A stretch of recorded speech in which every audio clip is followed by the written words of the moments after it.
Apa kata Dr. Yusuf Qaradawi? Mencintai syurga bukan berarti meminggirkan dunia. Boleh faham ya? Mencintai syurga bukan artinya meminggirkan dunia. Ya, itu satu. Yang kedua, musim menanam di dunia, musim menuai di akhirat. Saya nak tanya tuan-tuan, musim menanam dengan menuai mana yang mudah? Menanam ke menuai? Al-ilmu nurun wa jahlun dhalamun. Ilmu adalah cahaya, manakala kejahilan adalah kegelapan. Buta mata apabila tidak ada cahaya jatuh ke retina mata kita, itu buta mata. Tapi buta hati apabila tidak ada ilmu yang jatuh ke hati kita. Buta mata sekadar kita tidak nampak jalan di dunia, tapi apabila kita buta hati, kita tidak akan nampak jalan menuju akhirat. Sedangkan kita bukan warga dunia, kita adalah warga akhirat. Dunia diciptakan untuk manusia, manusia diciptakan untuk akhirat. Asal kita, datuk kita Nabi Adam AS dan juga nenda kita Siti Hawa AS berasal daripada syurga, terdampar ke dunia ini untuk satu misi yang besar. Jadi boleh dikatakan kita semua alien lah. Bukan kita warga dunia, kita warga akhirat. Kita akan kembali ke akhirat. Kita nak ultimate goal kita adalah menuju ke dalam syurga. Subhanallah, kita pasti kembali. Kita tak tahu bila kita akan mati. Tetapi pada hari ini, 16 Februari, semakin dekat kita pada tarikh kematian kita yang sudah ditentukan oleh Allah Subhanahu Wa Taala. Tarikh kematian kita sudah Allah tentukan ketika kita berada di alam rahim. Kita tak tahu bila. Tetapi pada hari ini semakin dekat kita pada tarikh kematian itu. Kerana perjalanan menuju kematian sudah bermula sejak kita dilahirkan. Perjalanan menuju kematian sudah bermula sejak kita dilahirkan. Setiap kita ni ada tempoh masing-masing. Umpama jam pasir ni, kalau kita tengok jam analog ataupun jam digital ni tak terasa sangat. Tapi kalau kita ada jam pasir, kita tengok usia kita, dah banyak manalah pasir yang masih tinggal itu. Subhanallah. Dan ada hadis di akhir zaman, masa ini seolah-olah dipercepatkan. Setahun macam rasa sebulan, sebulan macam seminggu, seminggu macam sehari, sehari macam sejam, sejam macam seminit. Jadi perjalanan itu terlalu laju. Teringat saya kata-kata daripada Imam Syafi'i rahimahullah ta'ala, aneh perjalanan masa terlalu laju, tetapi lebih aneh manusia yang melalaikannya. Walaupun perjalanan itu laju, tarikh kematian kita semakin dekat, tetapi kita masih alpa, ghaflah, lalai dan sebagainya. Subhanallah, hidup di dunia ini adalah untuk diuji. Diuji bukan saja pada kuantiti tetapi pada kualitinya. Seperti mana surah Al-Mulk yang selalu kita baca, Allazi khalaqal mauta wal hayata liyabluwakum ayyukum ahsanu. Siapa yang terbaik amalannya. Subhanallah, dalam hidup kita di dunia ni, ad-dunya darul bala wal imtihan. Dunia ini adalah negara bencana dan ujian. Kita akan sentiasa diuji. Dan untuk menguji kita, siapa yang terbaik amalannya sebagai dua.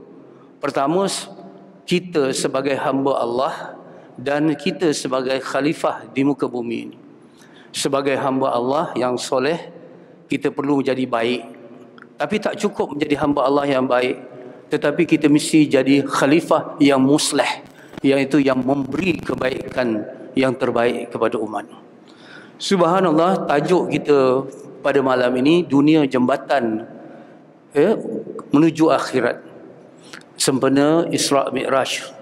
Pada bulan Rajab ini, selain daripada membuat persiapan dan juga kita mulakan momentum ibadah kita untuk menuju bulan Ramadan Al-Mubarak, dalam peristiwa yang paling signifikan dalam bulan Rajab ini ialah peristiwa Isra' Mi'raj.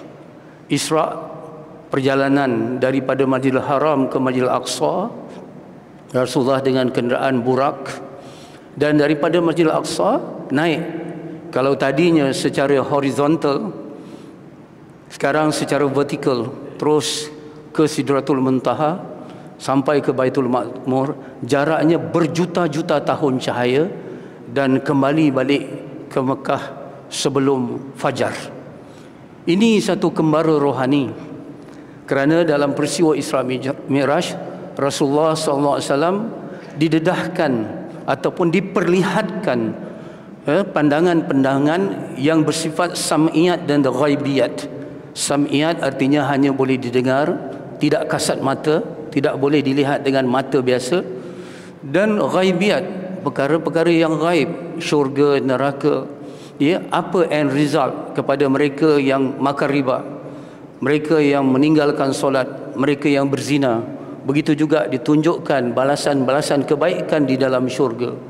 Jadi artinya Isra Mi'raj ialah satu pandangan yang menjangkau bukan saja dunia ini tetapi akhirat. Maksudnya sense of the end ataupun keyakinan pada hari akhirat itu, subhanallah, dibina kepada diri Rasulullah sallallahu alaihi wasallam, dan Rasulullah bertanggungjawab, diberi amanah untuk mendidik umat agar supaya benar-benar meyakini akhirat itu ada, dan kita bekerja di dunia ini adalah untuk mencapai kebahagiaan, ultimate goal kita untuk kembali mendapat keridhaan Allah dan kita berada di dalam syurga. Subhanallah, cuba kalau kita lihat, saya nak mulakan titik tolak perbincangan kita daripada Ummud Du'a. Ummud Du'a ini ialah ibu segala doa, ataupun dikenali di kalangan anak-anak muda. Kalau baca doa ni, mereka kata doa, bila baca je doa ni, ni nak landing dah. Doa landing, betul. Apa dia? Rabbana atina fid dunya hasanah wa fil akhirati hasanah wa qina azabannar. Doa ini adalah ibu segala doa. Walaupun kadang-kadang mungkin selepas solat kita ada keperluan-keperluan yang nak perlukan kesegeraan cepat, tetapi jangan lupa doa ini. Lepas selawat, memberi hadiah kepada Allah, terus Rabbana atina fid dunya hasanah wa fil akhirati hasanah, amin, terus kita pergi. Jangan tidak berdoa, kerana doa ini terangkum segala kebaikan ni yang ada di dunia dan ada di hari akhirat. Pertama, kita minta hasanah dunia. Yang kedua, kita minta hasanah akhirat. Dan yang ketiga, kita minta terhindar daripada api neraka. Daripada doa ni pun kita tahu 3 bahagian. Satunya di dunia, hasanah dunia, dan 2-nya akhirat, iaitu hasanah akhirat, dan satu lagi selamat kita daripada api neraka Allah Subhanahu Wa Taala. Ini ibu segala doa. Baik, secara selayang pandang ataupun secara overview yang ringkas, apa dimaksudkan dengan hasanah dunia? Hasanah dunia ini terbagi pada 2. Satu yang dikatakan kesenangan. Ini quantity of our material. Kesenangan ini ialah apabila kita dapat memenuhi keperluan fizikal dan material kita. Paling asas makan pakai kita, kenderaan kita, rumah kita, secara halalan dan thayyiban. Ini yang kita minta, kesenangan. Kita minta Allah mudahkan kita makan, minum yang halal, dan juga pakaian, kenderaan dan sebagainya. Subhanallah. Ini bukan suatu yang buruk. Islam bukan fobia dengan dunia, sehingga Rasulullah sallallahu alaihi wasallam menegaskan antara kebahagiaan seorang mukmin itu ialah rumah yang lapang, kenderaan yang baik, isteri yang solehah, dan jiran yang baik. Artinya rumah yang lapang dan kenderaan yang baik ini dituntut untuk kita dapat. Ini dikatakan kesenangan di dunia. Satu lagi yang paling penting bila kita sebut hasanah fil dunya ialah ketenangan. Tadi quantity of our material, tapi ketenangan ialah quality of our heart, kualiti jiwa kita. Kita minta dalam hidup ini bukan saja Allah berikan kita kesenangan, tetapi Allah bagi kita ketenangan. Ketenangan itu ialah qalbun salim, hati yang sejahtera, hati yang mana kaya dengan sifat-sifat mahmudah. Ada redha, ada sabar, ada qanaah, ada syukur dan sebagainya. Yang ini akan memberi satu ketenangan dalam hati kita, dan terhindar hati kita daripada sifat-sifat mazmumah. Tadi mahmudah, ini mazmumah, terhindar daripada hasad, marah dan sebagainya. Subhanallah, inilah ketenangan. Dan hati yang dekat dengan Allah Subhanahu wa taala, hati yang bila diuji dengan musibah sabar, hati yang beri dinikmat dengan syukur, come what may, datang apa saja, all is well, semuanya boleh kita hadapi. Ini hati yang kita inginkan, hati emas yang kita cari di dunia ini. Sehingga dikatakan oleh para alim ulama, siapa yang tidak mendapat qalbun salim, hati yang tenang di dunia ini, mereka sukar untuk mendapat kebahagiaan di dalam syurga di hari akhirat. Ini penting. Sebab itu ada dua rasa yang apabila ada di hati kita, hilang ketenangan kita. Walaupun rumah kita besar, walaupun harta kita banyak, walaupun rupa kita segak atau rupawan, tetapi kalau ada dua rasa ini dalam diri kita, dalam hati kita, hilang ketenangan. Apa dia? Pertama, rasa takut. Yang kedua, rasa duka cita. Tetapi hati orang yang dekat dengan Allah, diterangkan di dalam Al-Quran, ala inna awliya Allah la khawfun alaihim walahum yahzanun.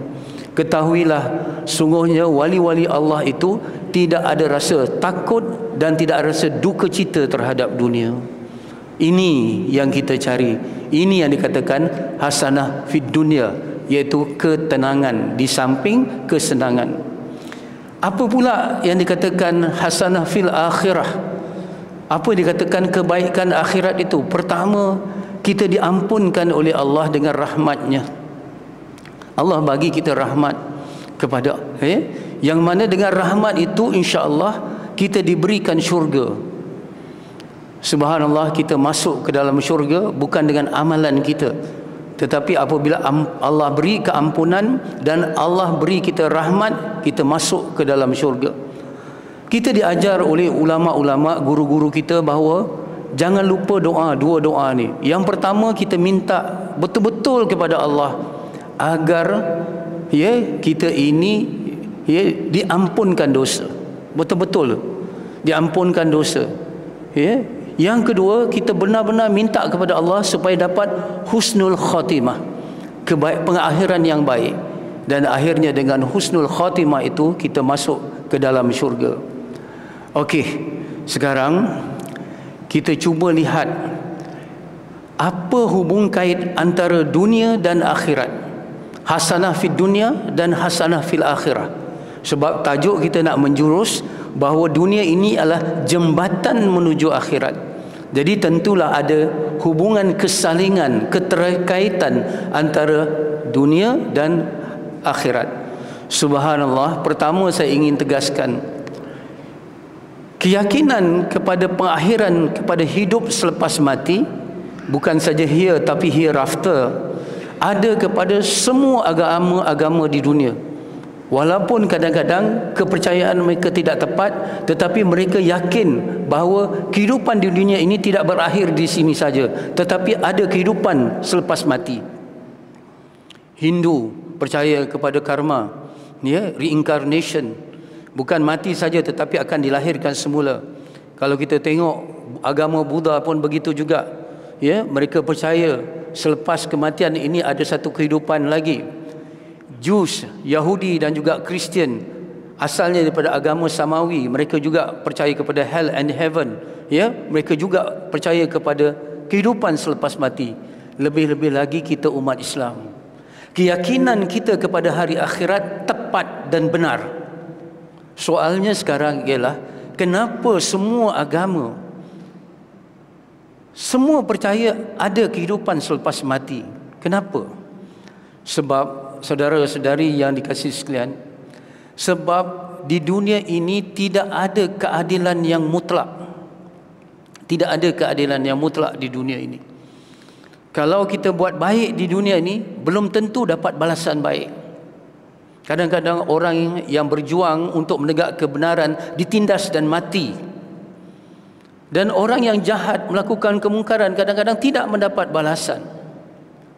Saya pernah berdepan dengan anak-anak yang sudah dijangkiti AIDS waktu mereka kecil lagi, dalam kandungan lagi dah ada AIDS. Mereka hidup tak lama, lebih kurang 9 tahun, 10 tahun meninggal. Kadang-kadang kita tertanya-tanya, kenapalah budak ini mendapat keadaan yang begitu. Subhanallah. Adakah keadilan di dunia ini? Tidak ada keadilan di dunia ini. Orang yang jahat, contoh, kita lihat, tengok, subhanallah, kejahatannya merata. Kalau kita tengok dalam penyiksaan dulu, bagaimana umat Islam Bosnia Herzegovina oleh Slobodan Milosevic waktu tu, Butcher of Balkan, dia bunuh beribu-ribu umat Islam. Perempuan dirogol dalam proses penghapusan etnik. Tapi dia mati tak sempat dihukum, dia mati di dalam penjara. Waktu tu orang kata dia sepatutnya bukan sekali saja dibunuh, tapi dia mesti beribu-ribu kali dibunuh. Betul? Tidak ada keadilan yang mutlak di atas muka bumi, dan tidak ada orang yang baik mendapat balasan tidak semestinya, dan orang yang jahat tidak semestinya mendapat hukuman. Justru demi keadilan. Sebab tu kita baca di dalam surah Al-Fatihah, Maliki Yaumiddin, artinya Allah menjadi raja pada hari akhirat. Kerana apa? Keadilan yang mutlak, Allah sebagai raja, hanya akan dapat kita lihat, kita rasakan di hari akhirat nanti. Kebaikan yang sebesar zarah akan mendapat ganjaran, kejahatan yang sebesar zarah akan mendapat hukuman. Sebab itu keyakinan kepada hari akhirat ini sangat penting ketika kita hidup di dunia. Sekali lagi saya tekankan, sekali lagi saya tegaskan bahawa keyakinan kepada hari akhirat sangat penting ketika kita hidup di dunia ini. Mungkin orang berkata keyakinan pada hari akhirat sangat penting bila kita sampai ke akhirat. Tidak. Itu penting, tetapi keyakinan pada hari akhirat sangat penting ketika kita hidup di dunia ini. Kerana apa? Kalau kita buat kebaikan, isteri yang setia tapi suaminya khianat, pemimpin yang baik tetapi digulingkan, contoh, ada majikan yang baik, pekerja tak baik, ada pekerja baik tetapi majikan menindas. Cerita-cerita tentang ketidakadilan di muka bumi ini sangat banyak. Tetapi apakah kita akan kecewa oleh kerana kebaikan tidak dibalas dengan ganjaran di dunia ini? Maka kita berhenti untuk melakukan kebaikan? Tidak, kerana ada hari akhirat. Jadi kita terus melakukan kebaikan, tidak dibalas di dunia, Allah akan balas di akhirat, dan balasan di akhirat lebih baik daripada pembalasan di dunia ini. Ini penting iman. Dan kita tidak akan tega, kita tidak akan rela untuk melakukan kejahatan. Walaupun kita mungkin ada kesempatan untuk manipulate undang-undang. Kadang-kadang orang kata undang-undang di dunia ni, yang kenanya ikan bilis, jerung dan paus terlepas, betul Dan apabila kita ada kuasa, kita boleh melakukan sewenang-wenangnya. Oh tidak. Walaupun CCTV rosak, walaupun kita ada kuasa untuk kita manipulasi, kita tidak akan buat. Sebab apa? Kita boleh lepas di dunia, tapi di akhirat pasti kita kena. Ini adalah iman. Ini adalah satu kekuatan untuk kita terus melakukan kebaikan walaupun tidak mendapat ganjaran. Ini adalah satu kekuatan untuk kita meninggalkan kejahatan walaupun mungkin kita boleh lepas daripada hukuman. Keyakinan pada hari akhirat ialah kunci untuk manusia ni jadi baik ketika hidup di dunia ini. Subhanallah, saudara-saudari yang dikasihi sekalian, itu satu. Yang kedua, apa hubungan antara dunia dan akhirat ini? Imam Syafi'i rahimahullah ta'ala telah memberi satu perumpamaan, satu metafora, satu tamsilan yang mudah kita faham. Apa kata Imam Syafi'i rahimahullah ta'ala? Ad-dunya mazra'atul akhirah. Dunia adalah tanam-tanaman untuk akhirat. Rupanya dunia ini tempat kita menanam, akhirat nanti tempat kita menuai. Ini memberi dua pengajaran yang penting daripada perkataan ungkapan Imam Syafi'i rahimahullah ta'ala ni, ad-dunya mazra'atul akhirah ini memberi dua pengajaran yang penting. Yang pertama ialah kalau kita nak buah yang ranum, yang manis rasanya, yang lebat buahnya di hari akhirat, mestilah pohon yang kita tanam pohon yang subur di dunia ini. Betul? Mana mungkin kita dapat buah yang manis, mana mungkin kita dapat buah yang lebat di hari akhirat kalau pokok yang kita tanam di dunia ini pokok yang tidak subur, pokok yang sakit dan sebagainya. Ini menunjukkan apa? Ini menunjukkan kecemerlangan kejayaan di dunia adalah indikator, petunjuk kepada kecemerlangan di akhirat. Dan tidak ada dalam ajaran Islam kita memburu akhirat dengan meminggirkan dunia. Tidak. Sebab pokok yang kita tanam mesti subur. Dunia yang kita cari mesti, orang kata, kuat, ya, mesti baik, supaya nanti kita menuai hasil yang baik. Tak boleh kita kata dunia ni cukup-cukup makan cukuplah, nanti di akhirat kita tuai yang baik. Tidak. Kalau pokok yang kita tanam tak subur, mana mungkin kita dapat buah yang ranum di hari akhirat. Ini penting.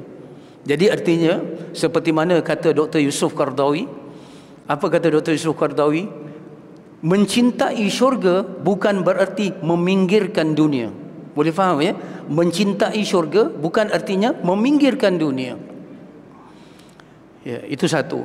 Yang kedua, musim menanam di dunia, musim menuai di akhirat. Saya nak tanya tuan-tuan, dan ini leading question sajalah. Musim menanam dengan menuai, mana yang mudah? Menanam ke menuai? Yang mudah ialah menuai. Betul? Di akhirat, di dunia ini tempat kita menanam. Jadi artinya, subhanallah, kalau benar-benar kita yakin kepada hari akhirat, kita akan sibuk untuk menanam di dunia ini. Dunia ini tempat berpenat, akhirat nanti tempat kita berehat. Sekali lagi saya ulang, dunia ini tempat berpenat. Kita tanam pokok, kita bagi baja, kita bagi air, kita bagi jaga dengan serangganya, dengan pagarnya dan sebagainya. Sibuklah, sebab ini musim menanam. Betul? Artinya saya tegaskan, ya, kalau benar-benar orang tu ingat mati, mati bukan pengakhiran, mati adalah satu permulaan kepada satu kehidupan yang tak mati-mati. Apa kata Rasulullah? Orang yang bijak ialah orang yang banyak mengingati mati dan membuat persiapan untuk menghadapinya. Artinya apa? Kalau kita ingat mati, kita sibuk. Pertama, sibuk dengan hablum minallah, solatnya, puasanya, zikir, baca Quran. Sibuk juga amalan-amalan yang berbentuk hablum minannas, kerja kita, memberi kebaikan, kebajikan dalam ekonomi kita, dalam pendidikan kita dan sebagainya. Subhanallah, kalau benar-benar orang yakin kepada hari akhirat, ini akan meningkatkan produktiviti dan kualiti kehidupan kita di dunia. Sebab tu saya pernah menulis, ingat mati meningkatkan produktiviti. Kalau kita ingat mati, bila-bila boleh datang mati, kita tidak akan menangguhkan kerja kita, betul tak? Ada kita nak tangguh kerja kita? Tak. Mati boleh datang, kita tidak akan menangguh kerja. Kerja kita apa saja, sama ada berkaitan dengan ibadah khusus ataupun ibadah umum, kerja kita akan buat yang terbaik. Kerana kerja kita adalah ibadah, maka kita nak persembahkan kepada Allah, kita akan buat yang terbaik. Kan nilai kita ada tiga manusia ni. Pertama, nilainya dengan Allah, takwa. Yang kedua, nilainya sesama manusia, akhlak. Dan ketiga, nilainya sebagai khalifah, itqan. Dia buat suatu pekerjaan, dia buat suatu peranan dengan efektif dan efisien. Sebab tu kalau orang tu ingat mati, dia nak bawa amalan dan nak buat persiapan untuk menuju Allah, maka dia akan sibuk di dunia. Tidak ada malas. Orang yang ingat akhirat bukan malas. Apa kata Sayyidina Umar Al-Khattab? Sejak dilantik menjadi khalifah, kata Sayyidina Umar, aku kurang tidur waktu malam, takut urusanku dengan Allah tak selesai. Dan aku kurang tidur waktu siang kerana aku takut urusanku tu dengan manusia tak selesai. Artinya, total quality management yang diamalkan oleh Saidina Umar malam dan siangnya, semua produktif. Dan ini hasil daripada kita meyakini dunia adalah tanaman untuk akhirat. Ada dua Yang pertama, kita akan membaiki kualiti dunia kita, kerana kualiti dunia kita indikator pada kualiti akhirat kita. Yang kedua, kita akan sibuk dengan urusan menanam sebanyak-banyaknya sehingga kita tidak akan membuang masa. Subhanallah. Sebab itu dunia ini adalah alat, akhirat itu adalah matlamat. Selalu orang kata dunia ini mesti kita letakkan di tangan, akhirat itu kita letakkan di hati. Betul Selalunya huraiannya kita selalu dengar macam ni. Dunia itu letak di tangan, artinya kita tak cinta sangat. Akhirat letak di hati, artinya akhirat tu mesti kita cintai lebih daripada dunia. Betul. Tetapi saya nak lihat sisi lain.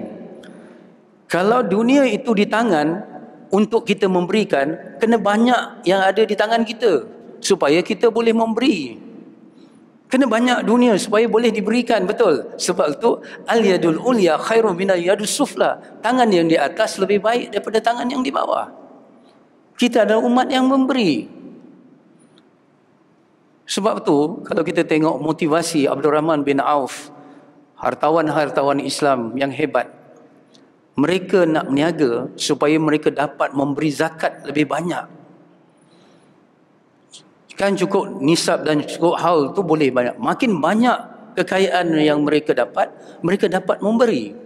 Jadi letakkan dunia ini di tangan, tapi kena banyak supaya banyak yang kita boleh berikan, tetapi akhirat tetap kita letakkan di hati. Yang kedua, baru masuk tajuk kita, dunia ini jembatan menuju akhirat. Betul Subhanallah, mana mungkin kita menyeberang ke seberang kalau tidak ada jembatan. Jadi dalam Islam tidak ada ajaran meminggirkan dunia. Wala tansa nasibaka minal dunya.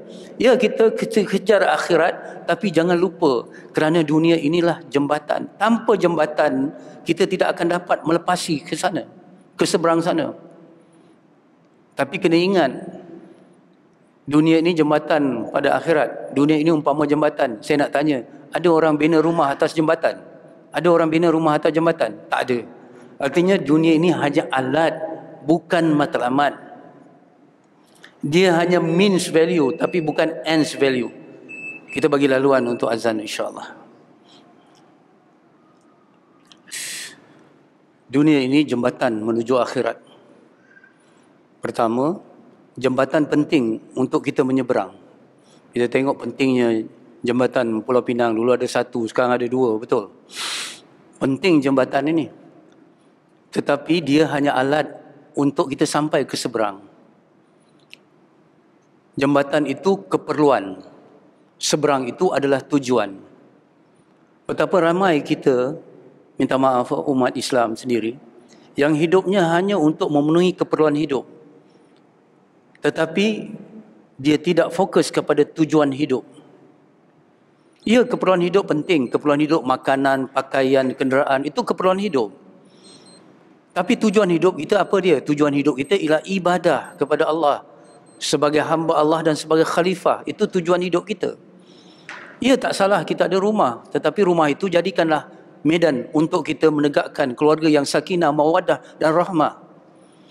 Ya, kita ada kenderaan. Tak salah kenderaan itu. Perlu kenderaan yang baik. Tetapi kenderaan itu dibawa ke tempat yang baik. Kita ada pakaian. Pakaian yang menutup aurat. Dan Rasulullah pernah menegur seorang sahabat yang pakai compang-camping. Ada pakaian baru, kata Rasulullah. Pakai pakaian baru. Sebab Allah suka melihat kesan nikmatnya pada seseorang. Tetapi itu bukan tujuan. Itu bukan end value. Tetapi means value. Itu hanya alat, bukan matlamat. Hari ini minta maaf kadang-kadang kita memburu keperluan dengan meminggirkan tujuan. Kita sudah tertukar. Alat sudah menjadi matlamat. Matlamat sudah menjadi alat. Subhanallah. Sebab itu ingin saya tegaskan. Tidak ada orang yang membina rumah di atas jambatan. Dan Rasulullah SAW menegaskan, kita hidup di dunia ini umpama seorang musafir. Kita musafir saja. Ya, satu ketika, ya, ada satu cerita bagaimana, ya, seorang orang yang dekat dengan Allah, seorang ulama yang dekat dengan Allah, ziarah, ya, orang kaya, ziarah orang kaya. Ya, dia tengok rumahnya penuh dengan, ya, semua keperluan kenikmatan ataupun keperluan barang-barang yang itu halal, tak apa yang halal. Tapi, dan dia tanya ada ulama tu, kamu orang kaya, saya orang kaya, mana harta kamu? Saya musafir. Dia kata, tuan juga akan musafir. Maksudnya orang musafir dia tak bawa banyak. Jadi kita di dunia ini tak salah kita ada harta dunia, tetapi harta-harta itu siap sedia kita jadikan alat untuk kita tukarkan untuk menjadi matlamat kepada kita. Sebab di akhirat nanti mata wang tak guna. Mata wang mesti ditukar menjadi pahala. Rumah yang besar berguna, tapi mesti dijadikan baiti jannati, rumahku syurgaku. Kenderaan apa saja. Sebab itu saya ingin ulang kata-kata daripada Dr. Yusuf Qaradawi. Mencintai syurga bukan artinya meminggirkan dunia. Tadi saya sudah katakan awal, keyakinan pada hari akhirat sangat penting ketika kita hidup di dunia. Ini dia kata sense of the end. Kalau Stephen Covey dalam Seven Habits, dia kata begin with the end in mind. End dia kata selepas mati. End kita, seperti mana kata Syekh Mutawalli Sya'rawi, ya, akhir itu bila tidak ada akhir lagi. Ya, kita hidup, akhirnya mati. Mati masuk kubur. Selepas itu apa? Selepas itu mahsyar. Mahsyar dibicarakan. Lepas itu masuk syurga. Lepas syurga ada apa? Tak ada apa lagi. Itulah end. End itu apabila tidak ada apa lagi. Subhanallah. Semua itu dicorakkan di dunia ini. Apa kata Sayyidina Ali radhiyallahu anhu karamallahu Allahu muliakan wajahnya. Apa kata Sayyidina Ali? Manusia ni hidup tidur. Ketika hidup tidur. Bila mati baru dia terjaga. Kita hidup ni macam tidur. Ada mimpi-mimpi kita memiliki, dalam mimpi kita mimpi kita ada kereta, kita ada rumah, kita apa dalam mimpi tau. Lepas tu masuk azan subuh kita terjaga tidur. Ada rumah? Tak ada, dalam mimpi. Ya, ada kereta dalam mimpi. Begitu juga di akhirat nanti. Bila kita bangun daripada kubur, baru kita tahu, oh, hidupku umpama mimpi. Yang ada semua tu di dunia dah tak ada dah. Apa yang kita bawa? Amalan kita. Ini yang dikatakan manusia semua tidur, kata Sayyidina. Bila mati baru dia terjaga. Subhanallah. Kalau tadi keyakinan pada hari akhirat sangat penting ketika kita hidup di dunia. Dunia ni pentingnya sebab apa? Saya ingin tegaskan ungkapan yang kedua ini. Tadi dunia ini penting kerana adanya hari akhirat. Ya, sekarang ya, kalau dulu keyakinan pada hari akhirat sangat penting ketika kita hidup di dunia. Ungkapan yang kedua yang sangat penting ialah dunia ni penting kerana pentingnya dunia adanya hari akhirat. Dunia ni penting kerana adanya hari akhirat. Kalau tidak, dunia ni tak penting. Tapi pentingnya dunia kerana adanya hari akhirat, kerana di sini ladang untuk kita bekerja. Subhanallah, macam galah dengan buah. Galah dengan buah. Dunia umpama galah. Buah itu akhirat. Jangan kata galah tidak penting. Dengan galah kita kait buah. Betul? Jangan kata rumah tak penting, pakaian tak penting, kenderaan tak penting. Jangan. Dengan pakaian kita beribadah kepada Allah. Dengan duit kita pergi buat haji, umrah dan sebagainya. Betul? Dengan galah kita kait buah. Tetapi saya nak tanya, akhirnya kita makan buah ke makan galah? Betul? Kita nak makan buah. Sebab itu akhirat itu lebih penting kerana dia akhir. Ya? Dia ultimate goal. Tak ada lebih lagi selepas itu. Mari sebentar, ya, beberapa minit lagi, kita nak buat perbandingan antara nikmat dunia dengan nikmat akhirat. Kenapa orang derhaka kepada Allah? Sebab nikmat dunia. nikmat seks, orang melakukan zina, nikmat harta kaya, orang rasuah, betul? Hasad dengki kerana kebaikan orang, kita memfitnah, mencaci dan sebagainya, betul? Dunia ra'sul kulli khati'ah. Dunia adalah kepala segala penyakit, sebab nikmatnya, temptation, godaan pada dunia ni sangat besar. Subhanallah. Tetapi cuba bandingkan nikmat dunia dengan nikmat akhirat. Saya bawa contoh mudah saja. Nikmat dunia ni umpama sotong, nikmat akhirat umpama tenggiri. Yang orang kaki pancing dia tahulah. Dengan sotong kita jadi umpan untuk mengail tenggiri. Sotong mahal, betul tak? Sotong sedap. Tetapi kenapa kita rela kaitkan dengan mata kail untuk kita dapat tenggiri? Kerana tenggiri lebih mahal. Jadi nikmat dunia ini memanglah. Tetapi nikmat dunia ini kita nak gunakan untuk mendapat nikmat yang lebih besar di hari akhirat. Sebab dunia ini bagi mereka yang memilikinya jemu. Bagi mereka yang memburunya lesu. Kita memburu, tak dapat dunia, lesu. Bagi orang yang memilikinya jemu pula. Subhanallah. Kita tanya orang-orang yang sudah kaya-kaya itu, apa dalam kehidupan ini? Mereka rasa di puncak itu ada satu kejayaan. Mereka pun mendaki. Tetapi bila sampai ke puncak, mereka dapat sunyi. Kosong. Emptiness. Kosong. Tak ada apa-apa. Subhanallah. Sebab itu kalau kita tengok selebriti-selebriti terkenal di dunia yang ada rupa, ada harta, ada segala-galanya, tapi akhirnya mereka berakhir dengan sakit jiwa. Dan ada yang membunuh diri kerana kosong daripada tujuan hidup. Mereka hanya ada keperluan hidup. Mereka dapat alat tetapi mereka tidak dapat matlamat. Mereka dapat jambatan tapi mereka tidak sampai kepada seberang. Ini yang terjadi. Sebab itu Allah ingatkan, wa ma hayatud dunya illa mata'ul ghurur. Tidak adalah kehidupan di dunia melainkan mata benda yang menipu daya. Kita tak bangun untuk solat subuh kerana enaknya tidur. Betul. Kita rela melakukan maksiat kerana nikmat harta dan sebagainya. Subhanallah. Sedangkan nikmat di dunia ni mesti ada jemu dan mesti ada side effect dia. Makanan yang lazat yang kita makan. Subhanallah. Kalau terlebih ada obesity, ada diabetes, ada sebagainya. Betul.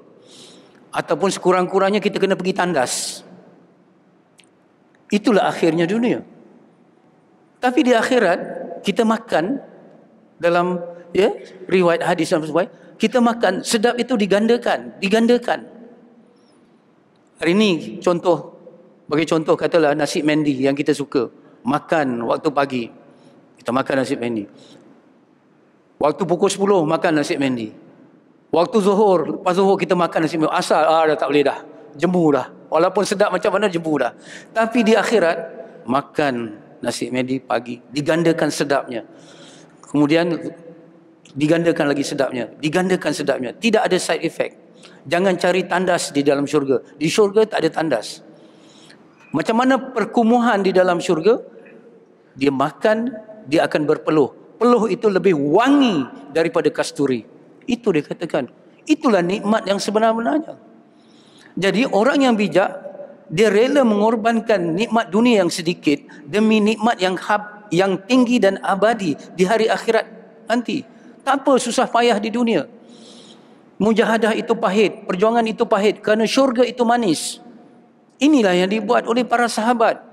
Para sahabat mengorbankan hartanya, tinggalkan Abdul Rahman bin Auf. Cuba bayangkan dalam hijrah, dia bukan saja tinggalkan hartanya. Abdul Rahman bin Auf meninggalkan isterinya kerana isterinya tak mau ikut hijrah. Tapi dia pergi juga. Suhaib Ar-Rumi, pendatang di Mekah, ketika dia nak hijrah, apa kata kafir Quraisy? Tinggalkan semua harta kamu. Dia tinggalkan. Dia datang kepada Rasulullah selai sepinggang. Apa kata Rasulullah kepada Suhaib? Wahai Suhaib, perniagaan yang baik. Betul. Sebab dia tukar semuanya untuk akhirat. Subhanallah. Jadi korbankanlah sedikit kenikmatan di dunia ini demi kenikmatan di hari akhirat. Ini yang diajar.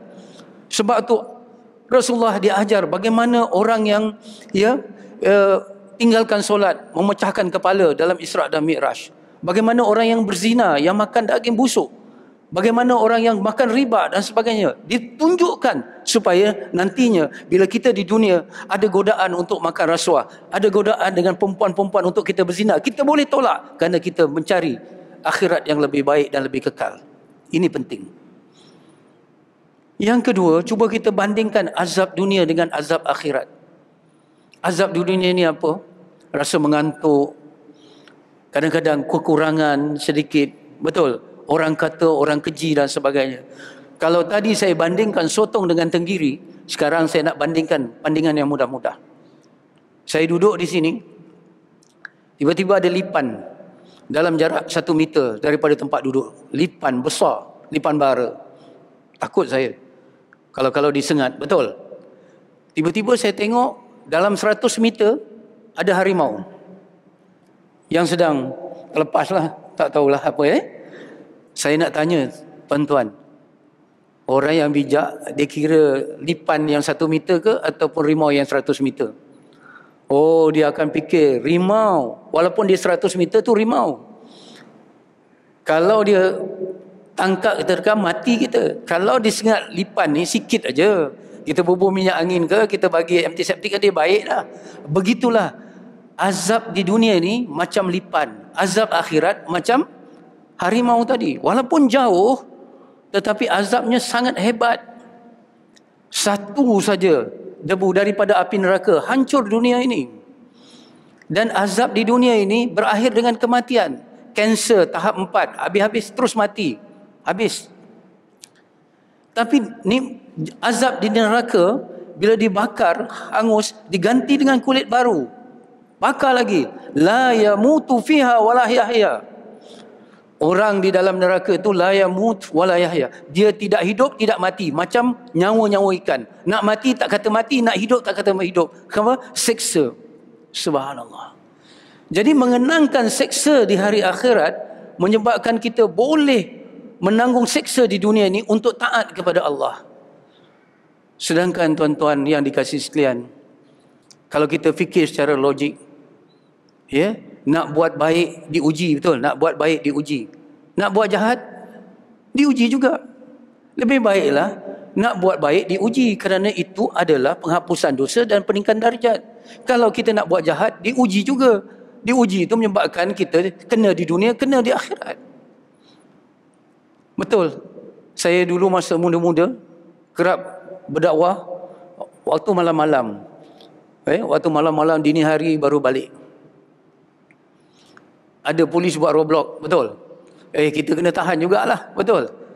Tapi yang kereta-kereta yang lain tu keluar, yang pengaruh alkohol, jalan, suruh jalan, melelong jalan, polis tengok. Dia nak keluar daripada clubbing, night club, nak buat jahat, teruji juga kan. Kita ni tengah malam pun nak buat dakwah pun teruji juga. Tapi mudah-mudahan kita nak buat baik diuji, tapi itu peningkatan darjat ataupun penghapusan dosa. Tapi kalau kita buat jahat di dunia, itu adalah satu kehinaan di dunia, kehinaan di hari akhirat. Jadi subhanallah, marilah kita bangun subuh, ingatkan keluarga kita. Susah macam mana pun bangun waktu subuh. Panas macam mana, tutuplah aurat. Sukar macam mana, jauhi riba. Ada macam mana pun godaan, tinggalkan rasuah dan sebagainya. Kerana susah di dunia dibandingkan susah di akhirat. Susah di akhirat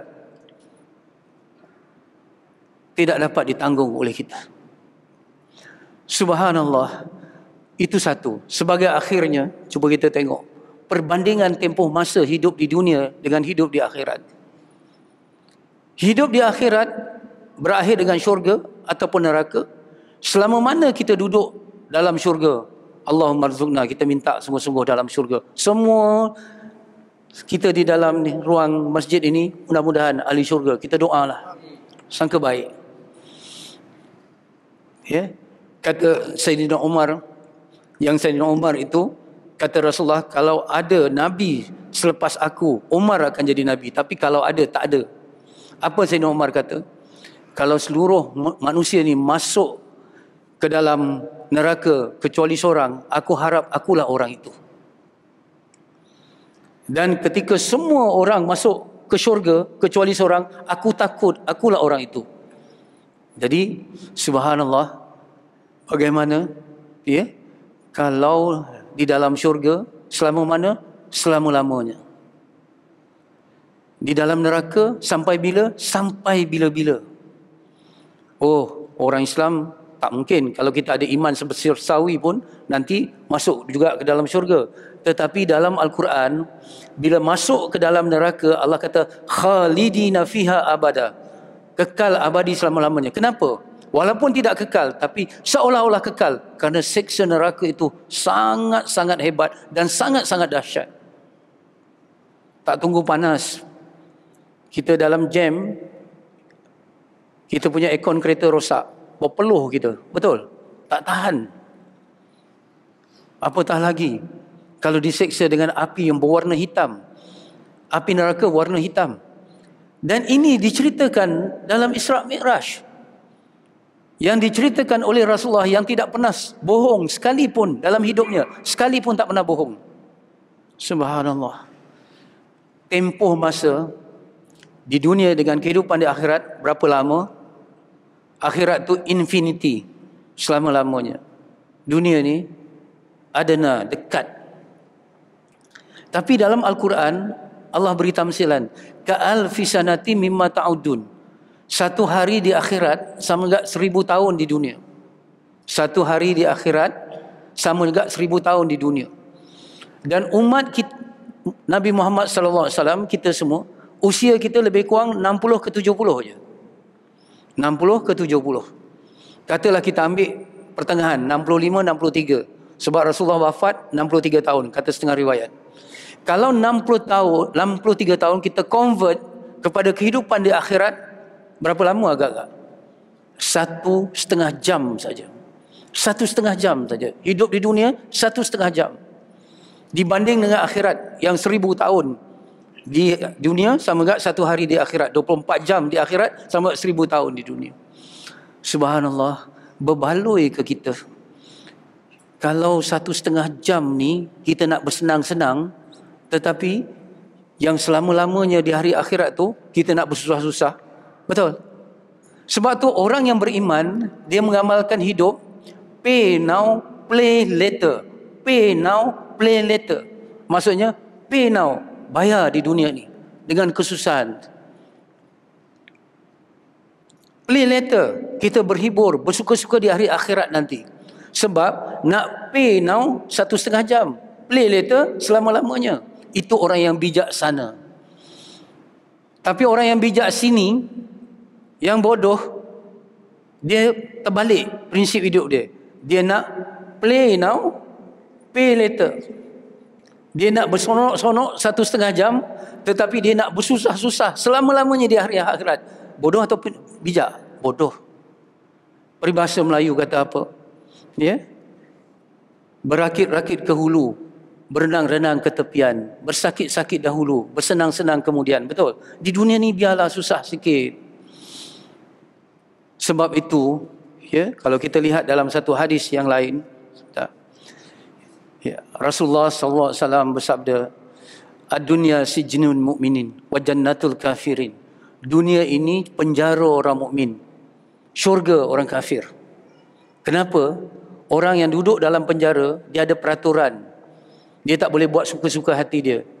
Kita di dunia ni ada syariat, ada halal boleh kita buat, wajib kita kena buat, haram tak boleh, sunat dia elok buat, harus terpulang, makruh elok tinggalkan. Ada 5 hukum. Apa saja yang kita buat semua ada hukum. Seolah-olah dalam penjara. Orang kafir tak ada hukum. Membujur lalu, melintang sapu. Apa saja, nak makan tak ada apa-apa. Sebab tu kalau kita pergi keluar negara susah. Seolah-olah begitulah kita rasa. Makanan yang halal, nak masuk waktu, nak semayang dekat mana, nak sebagainya. Orang kafir tak ada. Makan semua boleh makan. Betul? Tak ada restriction. Subhanallah, dengar ya. Walaupun kita duduk di dunia ini umpama dalam penjara, tapi peraturan-peraturan syariat yang halal haram itu bukan satu sekatan, tapi sebaliknya satu kawalan untuk menyelamatkan kita. Allah sayang, Allah kawal, bukan Allah nak sekat. Perumpamaannya, kalau kita bergerak di atas jalan raya, di atas jalan raya ini ada lampu isyarat, merah berhenti, hijau berjalan, di sana ada selekoh tajam, kurangkan had laju. Orang gila saja merasakan peraturan di atas jalan raya ini satu sekatan kepada pergerakan, bukan satu sekatan, sebaliknya satu kawalan untuk menyelamatkan kita. Kita duduk dalam penjara, tetapi Allah nak menyelamatkan. Tapi orang kafir duduk macam dalam syurga, dia bebas tapi terbabas. Satu ketika sebagai akhir, cerita macam mana Ibnu Hajar Asqalani, seorang ulama Islam, dia naik unta yang mahal harganya, pakaian yang mahal dia naik, pakaian dia, kenderaan dia hebat.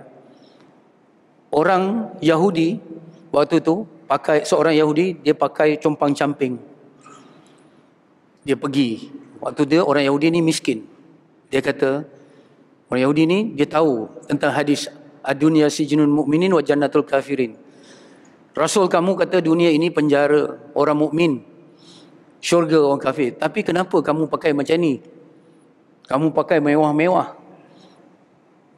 sedangkan dunia ini penjara. Apa jawab ulama ini? Dia kata begini, saya pakai mewah-mewah, kenderaan saya mewah-mewah, dibandingkan dengan nikmat syurga. Pakaian dan kenderaan yang saya pakai dibandingkan dengan nikmat syurga, masih lagi macam penjara, masih lagi low class. Pakaian di akhirat lagi hebat, kenderaan di akhirat lebih hebat. Kamu yang pakai compang camping ni, kan dikatakan syurga, kalau dibandingkan pakaian ahli neraka dengan pakaian yang kamu pakai, contohnya ini pakaian ahli syurga sebenarnya. Ini pakaian bagus, baik sekali lagi, sebab dibandingkan dengan neraka lagi teruk pakaiannya. Jadi subhanallah, sebagai akhir, mudah-mudahan kita akan dapat satu kesedaran, satu semangat bila peristiwa Isra' Mi'raj yang pertama, perjalanan kembara rohani Rasulullah SAW, diperlihatkan soal ghaibiyat dan sam'iyat. Ini kembara rohani, kembara iman, supaya kita dapat menguatkan iman dan timbul dalam hati kita, kita boleh korbankan dunia ini yang ada ini untuk kita mendapat kebahagiaan yang kekal dan abadi di hari akhirat. Carilah dunia, asalkan halalan dan thayyiban, dan kemudian kita kembalikan kepada Allah melalui ibadah. Tukar mata wang dunia kepada pahala, tukar nikmat dunia kepada kebaikan dan sebagainya. Dan insya-Allah, sebab itu makam kedudukan orang yang syukur lebih tinggi daripada kedudukan orang yang sabar di sisi Allah Subhanahu wa taala. Wa bihi wallahu alam.